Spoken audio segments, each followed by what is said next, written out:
सभी साथियों को नमस्कार।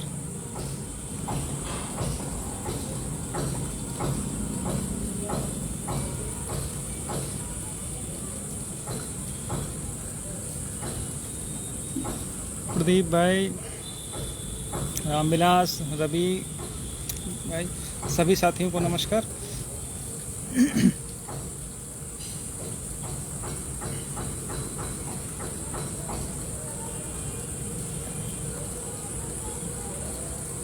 रवि, निषाद भाई, ज़रा इसको शेयर कर दो, सब जगह ग्रुप में डाल दो, क्योंकि बहुत सारे साथी हैं जो जुड़े नहीं हैं। बाद में कहते हैं कि हमको लिंक भेज दो, तो आप एक बार भेज दीजिए।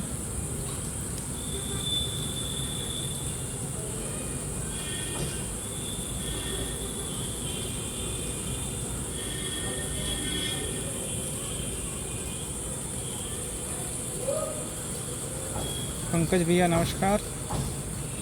ब्रजेश प्रजापति भाई नमस्कार। जितने भी साथी जुड़ चुके हैं, तो अब हम लोग अपनी बात शुरू करते हैं। जजमेंट एक बार ओपन कर लें।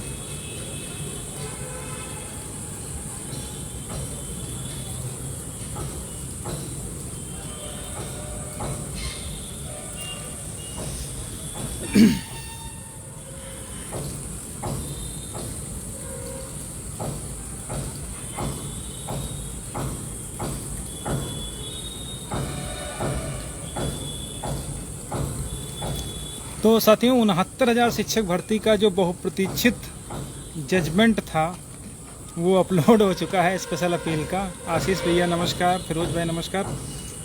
और जितना हम लोगों ने सोचा था उससे कहीं बढ़ करके जजमेंट में बहुत सारी चीज़ें जो होनी चाहिए थी वो सारी की सारी हैं। तो एक बार शार्ट में जो ऑपरेटिव पोर्शन है वो मैं आपको बता दूंगा, बाकी सारी चीज़ें धीरे धीरे करके क्लियर होंगी, क्योंकि जजमेंट सामने है। तो पहली चीज़ तो जो स्पेशल अपील का जो खंडपीठ का निर्णय है वो सीधा सीधा पहला तो ये है कि जो पुरानी जो सेलेक्ट लिस्ट है उनको टोटली इग्नोर कर देना है, उनका कोई अस्तित्व नहीं बचा है। उसके स्थान पर एक नई सेलेक्ट लिस्ट प्रिपेयर करनी है, पहली चीज़। अब वो सेलेक्ट लिस्ट प्रिपेयर कैसे करनी है, उसमें जो क्वालिटी पॉइंट्स हैं, जिसमें हाई स्कूल से लेकर के इंटर, ग्रेजुएशन, बीएड या बीटीसी, एटीआरई, इन सब की कंबाइंड जो मेरिट बनेगी, उस मेरिट के आधार पर जिनका चयन होगा सेलेक्ट लिस्ट में, उन में से जो हाई गुणांक वाला होगा वो अगर अनरिजर्व के बराबर उसका कट ऑफ है तो वो अनरिजर्व में जाएगा, अदरवाइज वो 27% कोटा के अंतर्गत रहेगा। जो रिट कोर्ट का डिसीजन था वो भी हमारे फेवर में था, लेकिन उन्होंने जो एक बैरियर सेट कर दिया था एटीआरई का, उसको डिवीजन बेंच ने पूरी तरीके से ख़त्म कर दिया और अपने जजमेंट में लिख दिया है कि सिंगल बेंच ने उस जजमेंट में गलती से या कुछ भी है, उन्होंने अकॉर्डिंग टू लॉ जो जजमेंट नहीं दिया है, इसलिए जजमेंट को हम मॉडिफाई कर रहे हैं। तो मोटा मोटा यह है कि पूरी लिस्ट पुरानी ख़त्म हो चुकी है, एक नई लिस्ट सेलेक्ट लिस्ट प्रिपेयर करनी है, जिसमें एटीआरई को एक ट्रेनिंग एसेंशियल क्वालिफिकेशन कह सकते हैं या एजुकेशन क्वालिफिकेशन कह सकते हैं, उसको सिर्फ माना है, उसको एज ए रिजर्वेशन नहीं कंसीडर किया है डिवीजन बेंच ने। ठीक है, तो एटीआरई को केवल एक पात्रता परीक्षा मानते हुए, एक एलिजिबिलिटी मानते हुए, एक क्वालिफिकेशन मानते हुए, वो भी हाई स्कूल इंटर ग्रेजुएशन के तरीके से उसके मार्क जुड़ रहे हैं। उसके आधार पर एक क्वालिटी पॉइंट मेरिट बनाई गई कंबाइंड, उसमें जो अनरिजर्व के बराबर जाएगा उसको ओवरलैप करना है और फिर सेलेक्ट लिस्ट बनाते हुए नई लिस्ट जारी करना है according to quality point, category, जो भी सारी चीज़ें हैं उनको कंसीडर करते हैं, क्योंकि सारी चीज़ें जजमेंट में लिखी हैं। अभी मैं पैरावाइज आपको बता दूंगा। एक तो ये बात होगी। दूसरी चीज़, जब नई सेलेक्ट लिस्ट प्रिपेयर करनी है, उस नई सेलेक्ट लिस्ट प्रिपेयर करने के दौरान बहुत सारे कैंडिडेट बाहर जाएंगे। सबसे बेहतरीन बात इस जजमेंट की यही है कि डिवीजन बेंच ने उन लोगों के खिलाफ जो इलीगल अपॉइंटीज इस पूरी सेलेक्ट लिस्ट में हैं, उनके प्रति कोई भी सहानुभूति नहीं रखी है। उन्होंने क्लियरिफाई कर दिया है कि 3 महीने में नए लोगों को, मतलब जो नई चयन सूची बनेगी उसके हिसाब से अपॉइंट करना है, सेलेक्ट करना है और उसके बाद उनको अपॉइंटमेंट देनी है। और इस दौरान अगर 3 महीने में आप सेलेक्ट लिस्ट नहीं बना पाते हो, फिर भी जो पुराने वर्किंग टीचर्स हैं उनको अगर सेलेक्ट लिस्ट बन जाती है तो वो तत्काल प्रभाव से बाहर हो जाएंगे, फिर उनके लिए कोई बेनिफिट नहीं रहेगा। लेकिन किसी कारणवश अगर सेलेक्ट लिस्ट नहीं बन पाती है 3 महीने के अंदर और कुछ आगे समय बढ़ता है, तो उसके लिए सरकार ने बच्चों का नुकसान ना हो इसके लिए कहा कि नए सत्र तक जो है जो पढ़ा रहे हैं उनको छूट दी जा सकती है स्टेट के द्वारा मैक्सिमम, वो भी तब तक जब तक नया सत्र शुरू नहीं होता। लेकिन अगर सरकार नई सेलेक्ट लिस्ट प्रिपेयर 3 महीने में कर लेती है तो नए सत्र तक आने की बारी ही नहीं आएगी। उससे पहले ही जो लीगल कैंडिडेट अभी तक मुकदमेबाजी कर रहे थे, धरना कर रहे थे, लाठियां खा रहे थे, अगर उनकी अपॉइंटमेंट हो जाती है तो उनको तत्काल प्रभाव से बाहर किया जाएगा, क्योंकि कोर्ट ने इलीगल अपॉइंटेज के प्रति कोई सहानुभूति नहीं दिखाई है, बल्कि केवल ऐसे बच्चों के प्रति सहानुभूति दिखाई कि उनके पढ़ाई का नुकसान ना हो, इसलिए उन्होंने मैक्सिमम जो बात उनके लिए कही है वो यही कही है कि नए सत्र तक आपको टीचर्स की व्यवस्था कर लेनी है, चाहे वो सेलेक्ट लिस्ट प्रिपेयर के दौरान करके आप कर लीजिए। अगर सेलेक्ट लिस्ट प्रिपेयर करने में देरी होती तब भी आपको नए सत्र से पहले ही उनको अपना जो है खेल खत्म कर देना है। ठीक है, तो ये बहुत बड़ा डिसीजन है और ये डिसीजन केवल इस भर्ती के लिए नहीं लागू हो रहा है, ये इस डिसीजन ने उत्तर प्रदेश बेसिक शिक्षा, चाहे वो बेसिक शिक्षा में तो बदलाव लाएगा ही लाएगा, बल्कि जो अन्य रिक्रूटमेंट प्रोसेस हैं, भर्तियां हैं, उनमें भी इसका बहुत बड़ा रोल रहेगा। अदरवाइज इस जजमेंट में अगर कहीं पर हम लोग शिथिल पड़ जाते हैं, हमारे अगेंस्ट आ जाता है, कुछ होता, तो इस जजमेंट का इतना दुरुपयोग करने की तैयारी में थे नौकरशाह उत्तर प्रदेश के, जिसकी कोई जवाब नहीं। ये एक जजमेंट नहीं, ये उस डिक्टेटरशिप, उस तानाशाह सरकार के गाल पर इतना तेज झन्नाटेदार तमाचा है जो खुद को ही भगवान समझते थे और दलित पिछड़ों की लगातार न केवल संवैधानिक अधिकारों को छीन रहे थे, बल्कि नौकरी के रास्ते, रिक्रूटमेंट में जो उनके अधिकार थे, जो उनकी सीटें थी, उनको अन्य लोगों से भर रहे थे। कभी नन फाउंड सुटेबल के करके भरते हैं कि कोई भी उपयुक्त उम्मीदवार नहीं मिला, कभी ओवरलैपिंग के आधार पर, कभी पात्रता परीक्षा को रिजर्वेशन बना करके भर्ती कर ओवरलैप होने से रोकते थे। कि कभी टीईटी को मान लिया गया कि फर्स्ट स्टेज है, इससे पहले जजमेंट हुआ था उसमें टीईटी को कहा था कि यही रिजर्वेशन हो गया। उसके बाद जब उसमें नहीं ये जीत पाए तो यहाँ पर लेकर के आए एटीआरई की, चलो एटीआरई में इनको हम पटक देंगे। लेकिन जब लड़ाई और मेहनत और नीयत साफ होती है तो इस तरीके के निर्णय न्यायपालिका के कहीं ना कहीं जो युवा वर्ग है, जो वास्तव में एलिजिबल कैंडिडेट्स हैं, जो न्याय के लिए माननीय उच्च न्यायालय का दरवाज़ा खटखटाते हैं, तो उनको ये भरोसा रहता है कि कम से कम हमको न्याय मिलेगा। वो इसी तरीके के जजमेंट से प्रूफ होता है और यही जजमेंट आम जनमानस में, आम अभ्यर्थियों के मन में न्यायपालिका के प्रति विश्वास को सुदृढ़ करते हैं कि कम से कम चलो हमें न्यायपालिका से न्याय मिलेगा। और उसकी एक बानगी आज के जजमेंट में है कि कल तक जो लोग कह रहे थे कि कुछ नहीं होगा, कोई लीगल अपॉइंटेज बाहर नहीं होगा, कुछ नहीं होगा, यहाँ तक कि उत्तर प्रदेश के जो मुखिया हैं वो भी खुले मंच से किस तरह से कह रहे थे। मुझे बड़ा दुख होता कि एक खुले मंच से हमारा मुखिया ये कह रहा है कि फलानी भर्ती में इतने ओबीसी हो गए, ढमाकी भर्ती में इतने एससी हो गए।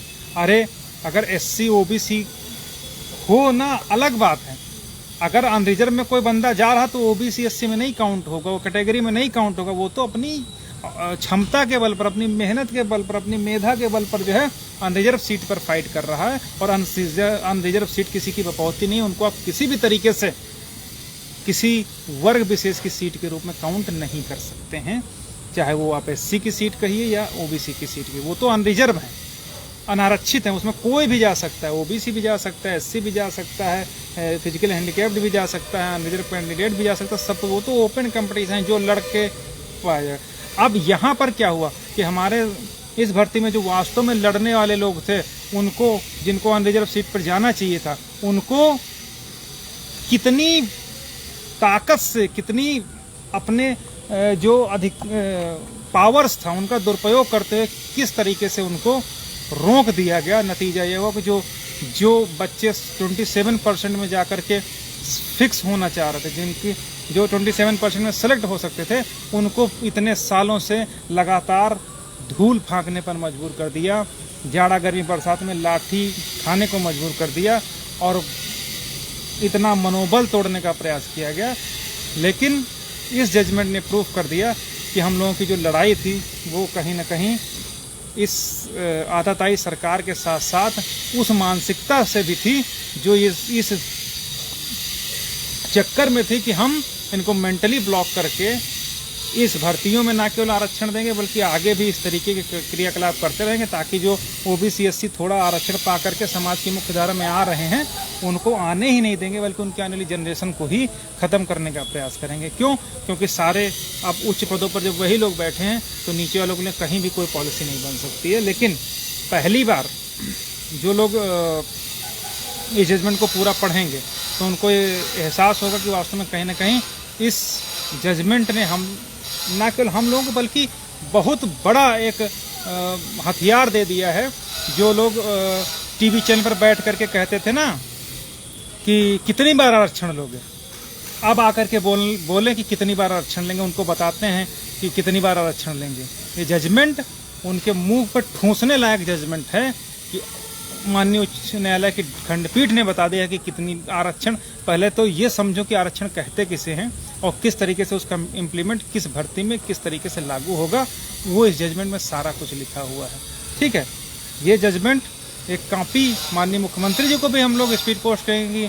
अब आप बताइए कि कितनी सीटें मिलनी चाहिए, कितनी आप मिल रहे हैं।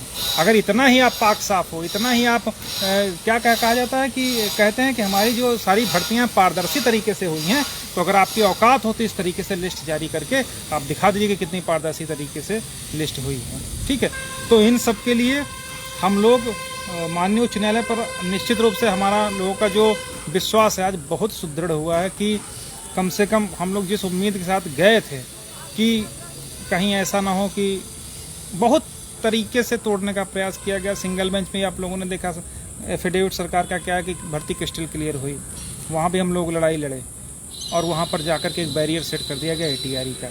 उसके खिलाफ हम लोग डिवीजन बेंच में कितनी दमदारी मजबूती के साथ लड़े। ठीक है, कौन कौन लड़ा, कहाँ कहाँ लड़ा, मैं अब किसी भी बात पर खुद को क्रेडिट लेना या किसी क्रेडिट लेने की बात ही नहीं करता, लेकिन मैं इतना जानता हूँ कि हमारे साथ के लोग थे, हमारे समाज के लोग थे, हमारे साथ के लड़ने वाले लोग थे, उन्होंने तक ने कह दिया कि हम लोग एटीआरई नहीं जीत सकते। ठीक है, उनका उद्देश्य सिर्फ था कि किसी तरीके से टीटी बच जाए। वहां पर भी मैंने कहा था कि अगर हमारे बूता होगा तो एटीआरई हम जीत के दिखाएंगे, और ये जीत हमारी नहीं बल्कि हमारे पीछे खड़े हुए उन सैकड़ों अभ्यर्थियों की है जिनको ये विश्वास था कि निश्चित रूप से हम लोग एटीआरई जीतेंगे। और इसीलिए जो अपील अलाउ हुई है, आप लोग देखिए, महेंद्र पाल बनाम उत्तर प्रदेश सरकार, हमारी अपील बाकी सारी कॉपी पेस्ट हुई है। और जो आप उठा करके देख लीजिए सारी चीज़ें जो हम लोग आप चाहे क्वालिटी पॉइंट्स वाला देख लीजिए, चाहे हमारा आर्गूमेंट देख लीजिए जिसमें हमने कहा कि कैटेगरी वाइज क्वालिटी पॉइंट कुछ भी नहीं डिस्क्लोज किया गया, वो सारी चीज़ें हैं, सब कुछ हमारा जो जजमेंट में सारा चीज़ कोटेड है। और आप ये मान के चलिए कि इस जजमेंट को सरकार चाहे जितना जोर लगा ले, कहीं ना कहीं उसको अब अपने जो है भागना ही पड़ेगा। भागना इन द सेंस कि इस जजमेंट को कंप्लायंस करना कहीं ना कहीं इन अधिकारियों कर्मचारियों के लिए बहुत ही मुश्किल होने वाला है। तब इनको अब पता चलेगा कि वास्तव में कि कितना गलत कार्य इस सरकार ने किया था। ठीक है, तो हमारे साथ के जितने भी साथी लोग हैं, ठीक है, जो लोग अभी तक ये सोचते थे कि भैया क्या होगा एटीआरई जीते, बहुत सारे हतोत्साहित हुए थे कि एटीआरई में कुछ नहीं हो सकता, लिस्ट कहाँ रद्द हो जाएगी, अवैध कहाँ बाहर हो जाएंगे। सब कुछ हुआ है, लिस्ट भी रद्द हुई है, अवैध भी बाहर हुए हैं, एटीआरई भी हम लोग जीते हैं। अब इससे ज़्यादा मैं कुछ और ज़्यादा बहुत कुछ नहीं कहना चाहूँगा, लेकिन इतना ज़रूर है कि जो माननीय उच्च न्यायालय का खंडपीठ का डिसीजन आया है, ये आने वाली भर्तियों और उत्तर प्रदेश सरकार की जो दलित पिछड़ा विरोधी मंशा है उसके विरुद्ध ये बहुत बड़े हथियार का काम करेगा। और अब कोई भी रिक्रूटमेंट होगा, ये बिल्कुल आप जान लीजिए, ये रिक्रूटमेंट केवल ये आदेश केवल 69,000 शिक्षक भर्ती के लिए नहीं है, बल्कि अब जो भी रिक्रूटमेंट भविष्य में होगा उत्तर प्रदेश सरकार में, उत्तर प्रदेश सरकार एक बार ये जरूर सोचेगी कि हम कम से कम दलित पिछड़ों के साथ अन्याय नहीं करेंगे, वरना अब इस जजमेंट के साथ जितनी इनकी भद्द पिटनी है वो अब आने वाले समय में इनको दिखाई देगा। और हमें लगता है कि इस जजमेंट के खिलाफ सरकार बहुत जल्दी अपना बोरिया बिस्तर समेट के इधर उधर भागने के प्रयास में रहेगी, और संभवतः इससे पहले ऐसे उनके दामाद जो ऑलरेडी भर्ती प्रक्रिया में हैं वो भागने की फिराक में रहेंगे, लेकिन उनको कुछ मिलने वाला, कोई रिलीफ नहीं मिलने वाला होगा। अगर कुछ हो पाएगा तो स्टेट ऑफ उत्तर प्रदेश भागेगी, तभी हो पाएगा, लेकिन वो भी इस शर्त पर हो जाएगा कि कम से कम जो कैंडिडेट जिनका अधिकारों का हनन हुआ वो उनको भी कुछ न कुछ मिले। हमको कहीं कुछ नहीं कहना है, हमको जो कुछ कहना था रिट कोर्ट में हमने कह दिया, हमको जो कुछ कहना था डबल बेंच में कह दिया, और सब कुछ हमारे फेवर में आ गया है। अब सरकार कहीं जाए, लीगल अपॉइंटीज कहीं जाए, उसमें हमें कोई दिक्कत नहीं। हमको सिर्फ इतना कहेगा साहब हमें बता दो हम कहाँ भूखे मरेंगे जा करके, बस कि आप इलीगल अपॉइंटीज को तो भर लिए, 19,000 20,000 सीटों का नुकसान तो कर दिए, सब ठीक है, इलीगल अपॉइंटीज को भर दिए, तो अब अगर उनको प्रोटेक्शन दोगे तो हम कहाँ जाएंगे। जाहिर सी बात है हमको भी कहीं ना कहीं सुना जाएगा, और हमारे जो अधिकारों के लिए हम लोग चिंतित रहते थे ना कि कहीं ऐसा ना हो सरकार ये खेला कर दे वो खेला कर दे, सब कुछ खेला हो गया उनके साथ में। और ये जजमेंट जो जस्टिस मसूदी साहब, जस्टिस बजराज साहब में है वो बहुत बड़ा जजमेंट है। हम लोग अपने बाप दादाओं से कभी कभी सुनते थे कि जो क्षत्रिय होते हैं, ऐसे बीपी सिंह साहब थे, उन्होंने 27% रिजर्वेशन हम लोगों को दिया था, कि इन लोगों में कहीं ना कहीं थोड़ी बहुत न्याय भावना होती है, वो इस जजमेंट में दिख गई है। अदरवाइज हम लोग तो चूँकि जो जस्टिस मसूदी साहब के अतिरिक्त थे तो कहीं ना कहीं थोड़ा बहुत सशंकित थे, लेकिन आज वो शंका ये दूर हो गई कि अगर आप सच के साथ में और आप सही लड़ाई लड़ रहे हो तो निश्चित रूप से उसका रिजल्ट मिलना ही मिलना है। ठीक है, अब एक जजमेंट की जो खास बातें वो भी मैं आपको पढ़ करके एक बार बता देता हूँ। अगर आप पॉइंट नंबर 62 पढ़ेंगे तो उसमें साफ साफ डिवीजन बेंच ने लिख दिया है कि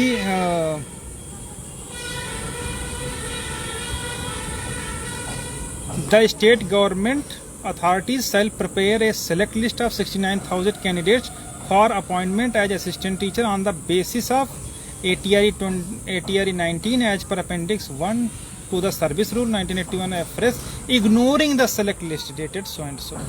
कि मतलब जो पुरानी एक लिस्ट है 1/6/2020 की और 5/1/2022 की, इनको पूरी तरीके से इग्नोर कर देना है। इग्नोर कर देना मतलब इनको ख़त्म कर देना है। क्यों? क्योंकि ऑलरेडी जो सिंगल जज है उन्होंने इस लिस्ट को क्वेश कर रखा है, यानी कि जो पुरानी सिलेक्ट लिस्ट रही हैं 1 जून 2020 की उसको और 6800 को उन्होंने कहा है कि पूरी तरीके से इग्नोर करना है, उससे कोई लेना देना नहीं है।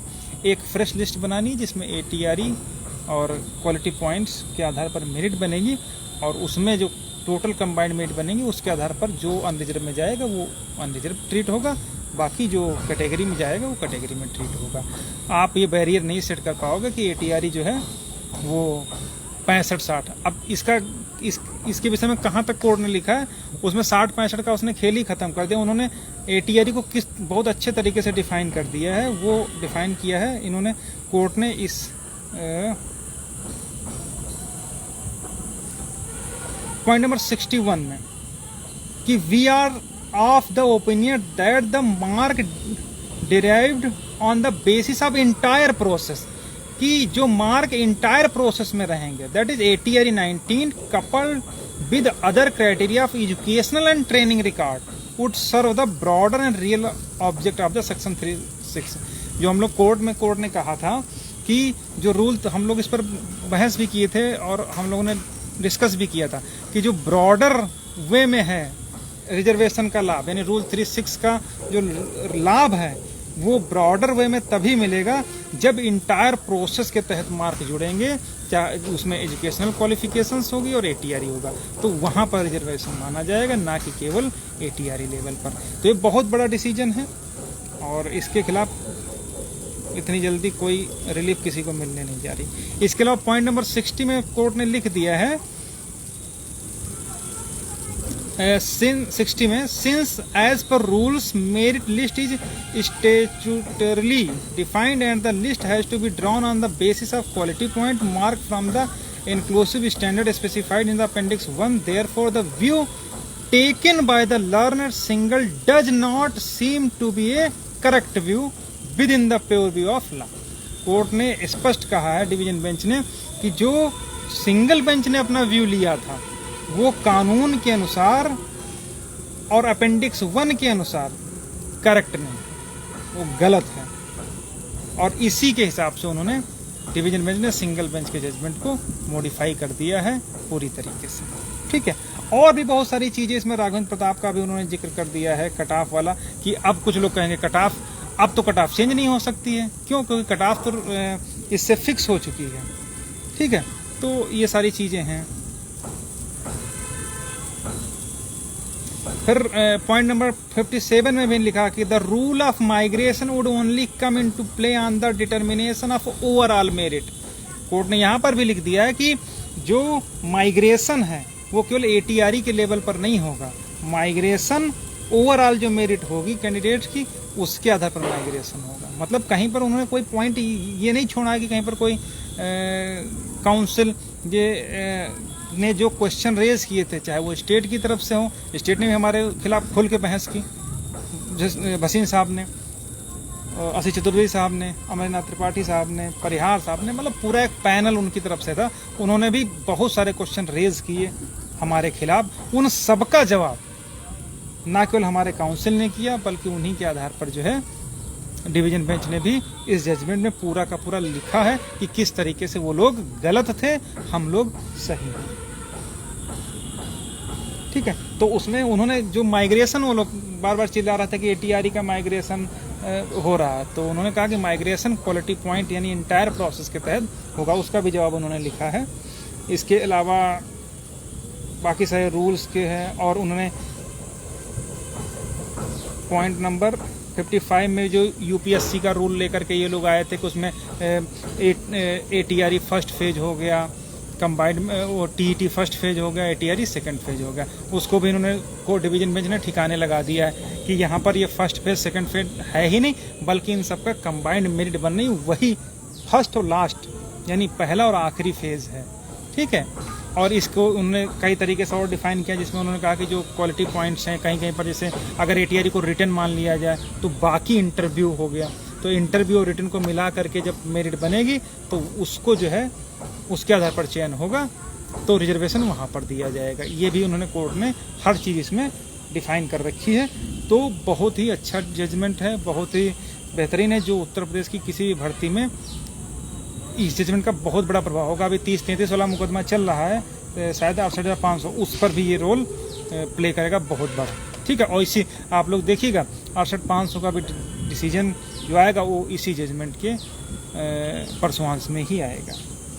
ठीक है, तो ये सारी चीज़ें हैं।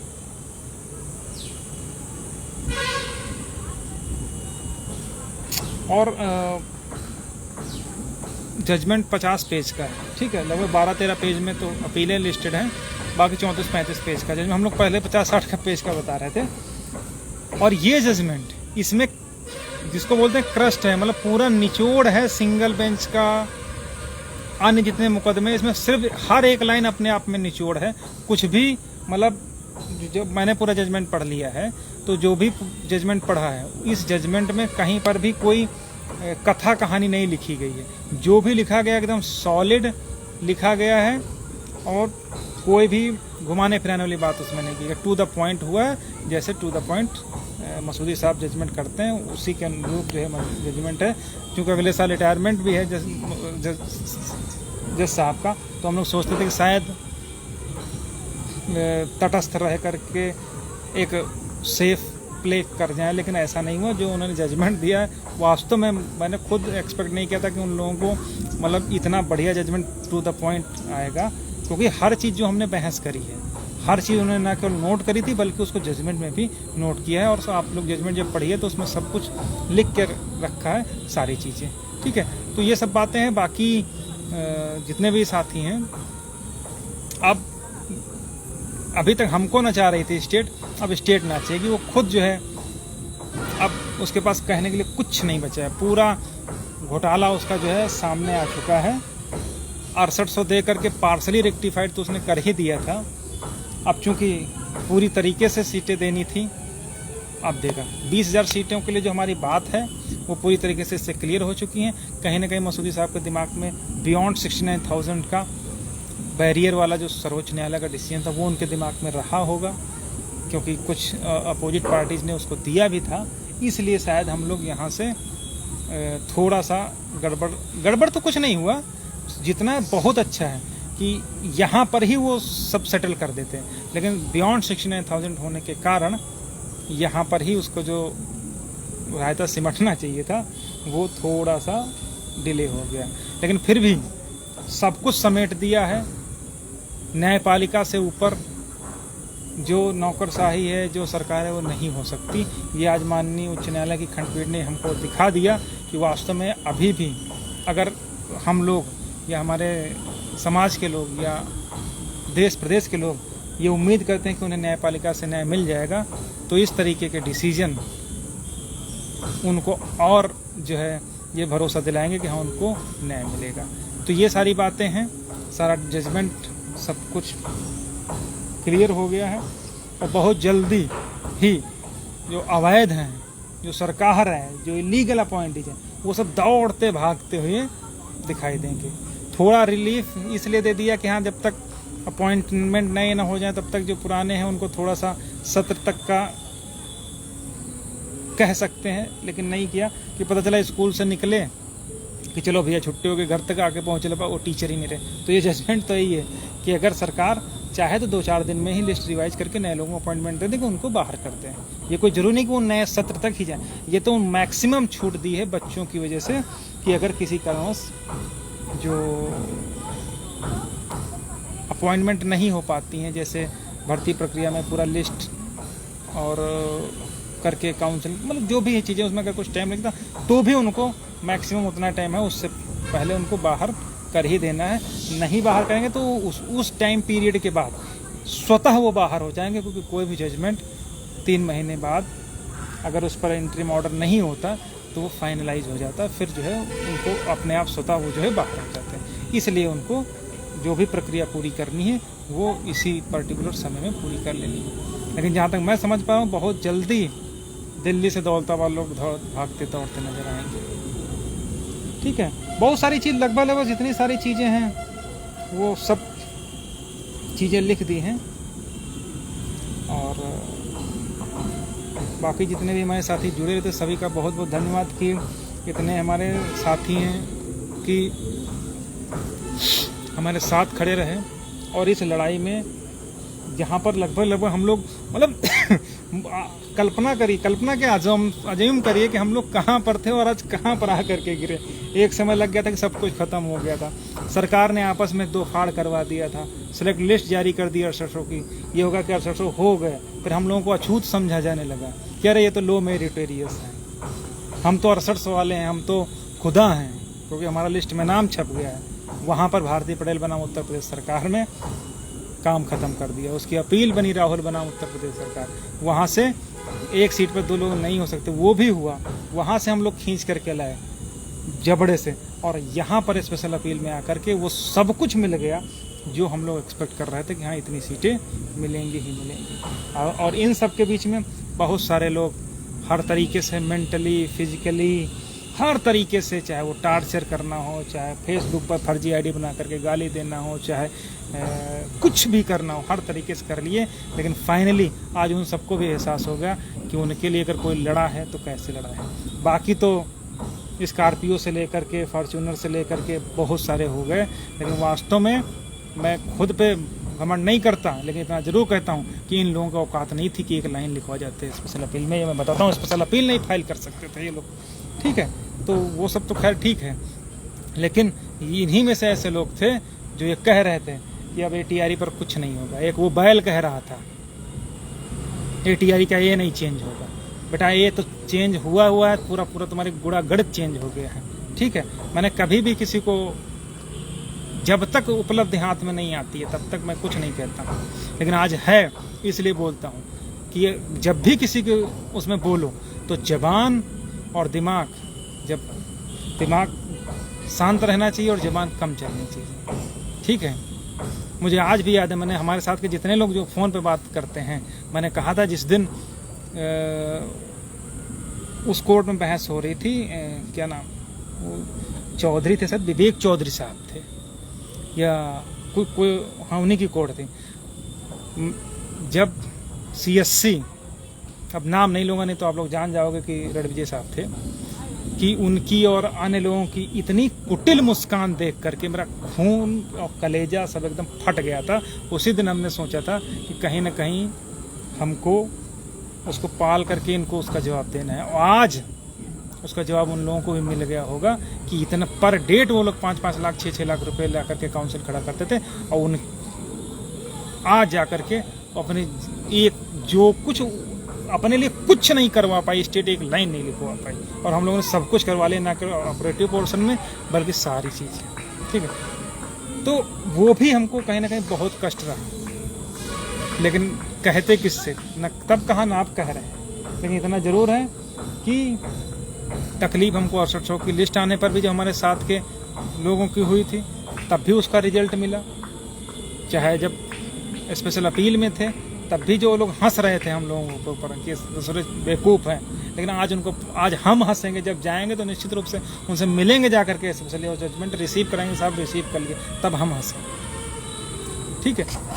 और उनको खुद उनकी हंसी का परिणाम मिल गया होगा कि वास्तव में ये अहिर गडरिया धोबी धानुक पासी चमार को वो लोग क्या समझते थे कि एकजुट होकर के ये लोग नहीं लड़ पाएंगे आपस में। हमने एक रोटी फेंक दी 6800 की, अब तो आपस में कट मर जाएंगे, लेकिन अगर नीयत साफ हो तो सब कुछ सही रहता है, और उसी का परिणाम है कि इतना सब कुछ घाल मेल होने के बाद आज फाइनली एक चीज़ पर ही आकर के सब कुछ डिपेंड हो गया था, दैट इज ATRE। और आज की डेट में इग्नोरिंग ऑल लिस्ट हो गया कि मतलब जहाँ पर मैं हूँ वहीं पर अन्य लोग भी हैं, वहीं पर सब लोग भी हैं। अभी भी कुछ कहने के लिए शेष नहीं है, लेकिन इतना ज़रूर है कि आगे अगर कुछ इस भर्ती में होगा क्या, अभी सब पूरा सब भागता हुआ अमला आपको दिखेगा, बहुत जल्दी दिखेगा, ज़्यादा टाइम नहीं लगेगा, तब आप लोग देखिएगा कि कितना बड़ा डिसीजन है। ठीक है, तो ये सारी बातें हैं, तब तक कोई भी साथी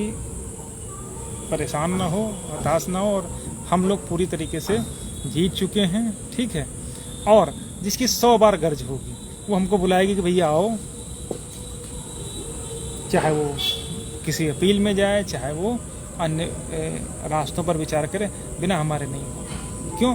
क्योंकि बिना हमारे इसलिए होगा क्योंकि आपको फिर लिस्ट पूरी रद्द करनी पड़ेगी, और वो आपकी बस की है नहीं। क्योंकि एक तरफ तो आप दलित पिछड़ों से दुश्मनी लिए घूम ही रही हो, उनसे भी ले लोगे क्योंकि वो तो तुम्हारे दमादी हैं, उनको क्यों कहने लगोगे, तब सोचोगे कि ये तो हमारे घर के हैं। अगर उनको बाहर ही इतनी आसानी से करना होता, इसीलिए हर जगह आपने उनको प्रोटेक्शन दिया, क्या है नौकरी में हो, चाहे उनकी तरफ से प्राइवेट काउंसिल हायर करने में, हर तरीके से प्रयास किया। लेकिन आज जा कर के इतना संतुष्टि मिल गई कि जिन लोगों ने बहुत हतोत्साहित किया कि हाँ नहीं जीत सकते, इनवैलिड नहीं बाहर हो सकते, कुछ नहीं हो सकता, उनके मुंह पे जरूर तमाचा हो गया।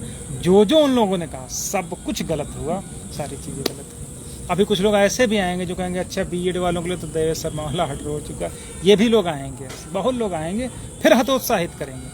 लेकिन हमको किसी बात पर हमने हमेशा ये सोचा कि मुंह से जवाब देने के बजाय अगर जहाँ तक संभव हो अगर कुछ रिजल्ट के रूप में मिल जाए तो वो ज़्यादा बेहतर है।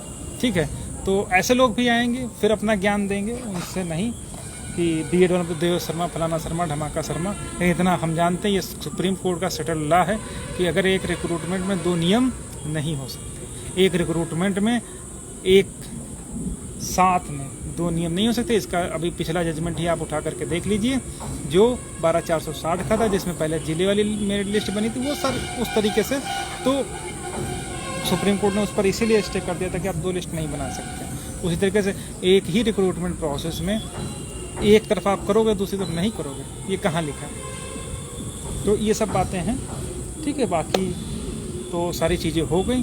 अब हम लोगों को वेट एंड वॉच की स्थिति में आना है कि सरकार का रुख क्या है, इलीगल अपॉइंटीज़ का रुख क्या है, और अन्य जो अवैध हैं उनका रुख क्या है। इतना तो तय है कि भगदड़ मचने जा रही है, ये आप पक्का मान लीजिए। जो भी साथी अभी तक सही सपोर्ट किए, सहयोग किए, हम भरोसा किए, उनके लिए बहुत बहुत धन्यवाद। चाहे वो हरिओम भाई हों, चाहे वो फिरोज भाई हों, चाहे वो रामविलास भाई हों, चाहे रवि हों, चाहे प्रवीण पाल भाई हों, जो भी लोग हैं, जितने भी बहुत सारे डिसूजा भाई हैं, शैलेंदर हैं, मतलब अब सबका नाम लेना तो संभव नहीं हो पाता है।